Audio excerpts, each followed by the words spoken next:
Hi everyone, this is Ava. I'm currently a year 2 architectural student in Monash. So thank you Standard allow me to share my 2 years architectural journey in Monash. So I'd like to share the architectural content here. So basically, from the first year to the third year, you have to study 3 units every year. And also from the third to second year, basically the timetable are fixed and you have to study the compulsory unit, which you won't be able to choose your favorite or elective unit. So in the first year, you would have a studio called Foundation Studio, which means all of the students would study the same content. But moving on to second year, you are able to choose your favorite studio, which basically they have 9 studios, and the studio basically cover all aspects of architecture. For example, they would have digital prefabrication, which is related to algorithmic design, which it means they have complex calculation of a single components of a specific like modular design, and then you use that designed object to build a building, which is quite futuristic. Secondly, you are able to learn regenerative design, which is related to environmental friendly and biological infrastructure. Thirdly, you are able to choose a studio which is related to like a more futuristic imaginative design. So you would have to do some narrative reading, and then based on the narrative build some building. So basically, I'm sure the studio they offer you can definitely fulfill your favor. So basically, no worry about choosing studio in Monash. So first, moving on to third year, you will be able to choose your own elective. So which means you are able to choose any subject in Monash, not just about architectures. So basically, for architecture studio, they consume more than 50% of your final grade, which means if you study architecture, you are major in architectural design rather than other technical subjects, for example, technological design, which is related to building infrastructure and then material study, etc.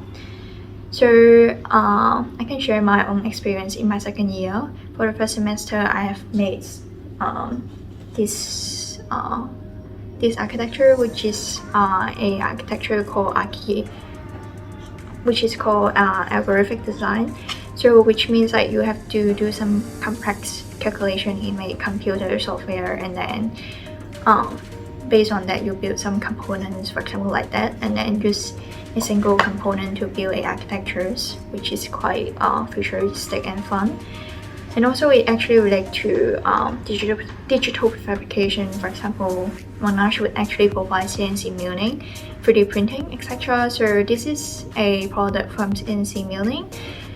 So yeah, you would be able to make some physical model by some advanced technology. So moving on to second year, I am focusing on regenerative design, which is related to landscape and also biological infrastructure. So I believe as an architect, landscape is one of the inevitable subjects. Every single building is actually related to landscape, and actually it is about how you actually emerge the site contact with your own architectures. So I think the studio plus the tutor, I think it is really inspirative and I really like it. So also I would like to clarify the difference between different uni for studying architecture. So especially for Melbourne Uni, I have to say they have a similar content, because in Australia everyone knows it is actually a natural base, and actually they have fantastic natural resources, landscape, etc. And also recently they are getting more bushfire in Australia. So I believe the government would like to start from educating the future architect. So we have to learn about regenerative design, which is related to material-wise, construction-wise, and also system-wise, related to how to environmentally help with the earth. When you build a structure, there are a lot of specific terms to learn, and it is quite really practical and fun. And also it is quite quite potential. It is a potential subject to learn because environmental subject is getting more concerned these days. So basically, you have to study the same thing in Monash Uni, but there is some difference between them as well. So let's say in Melbourne Uni, they would have exam. There is no exam in Monash, and also they would have a flexible timetable. You would be able to choose your own time slot based on your availability. If you have a part-time job, that would be fantastic for you because you will be able to choose your own time slot. And also have to clarify, like in Melbourne University, you won't be able to choose your own favorite studio.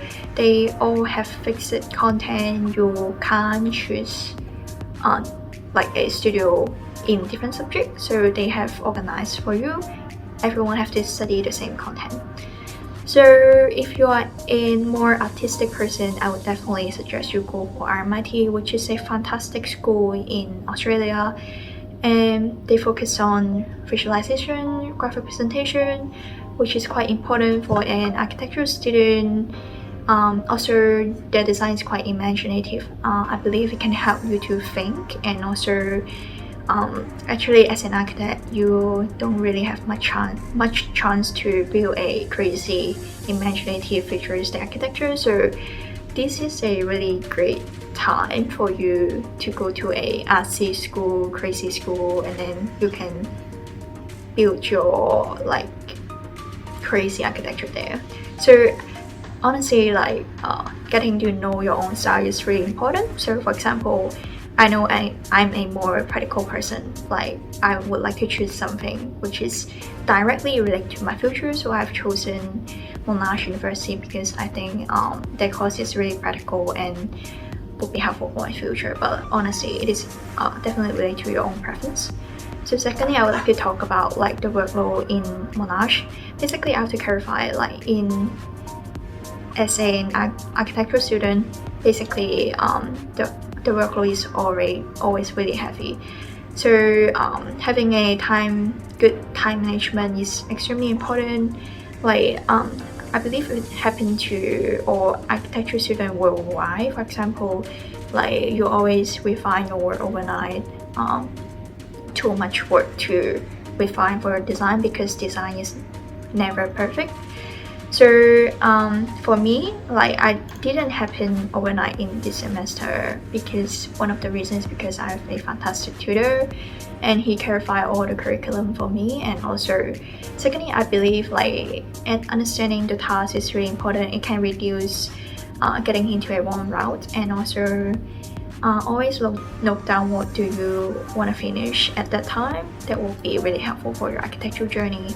And also if you guys are interested to know my work in Monash, so here is some of my work. Yeah. So actually I know it is quite hard to, like as an architectural student, like some of my colleagues, they would say, oh, they don't know what to learn. Like they feel like maybe the course is useless. But I really want to clarify, no matter where you go, like every subject, no matter what bachelor you do, it is all about self-discipline and also what's your own vision, how far you want to go. Because as soon as you got into uni, you are already an adult, so usually the tutor won't teach you step by step. It is all about yourself. Yeah, so I won't say like what they taught are useless because it is all about yourself. So this is what I learned from university. So thank you for inviting me to introduce about architecture. So I wish it is not too boring for you guys. And yep, thank you very much. Bye bye.